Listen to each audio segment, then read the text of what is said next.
Hello संगवारी मन, नमस्कार, राम राम, जय जोहार। तो संगवारी मन एक बार फिर लेके आ गए हूँ शटल रनिंग। रनिंग की स्टेमिना बनाए हुआ शटल रनिंग जरूरी है। तब होते मन स्पीड से दौड़ा थे, आप मन देख सका था शटल रनिंग 1 मिनट में कितना बार करना रहे। 5 मीटर में आप मन करके देखिए, आप मन स्टेमिना चेक करिए।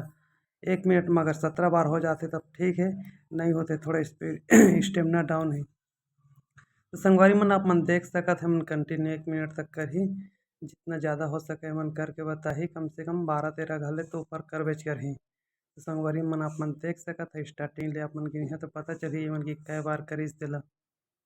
बहुत बढ़िया जबरदस्त फुल स्टेमिना आप मन देख सकत है। छोटे छोटे लइका मन किसे शटल रनिंग करत है और मन थक गए। संगवारी मन हमन के वीडियो अच्छा लगी तो लाइक सब्सक्राइब कमेंट जरूर करिहा और अपन दोस्त मन के साथ शेयर जरूर कर दिहा। तो फिर मिलबो संगवारी मन, तब तक राम राम, जय जोहार, जय छत्तीसगढ़, जय हिंद।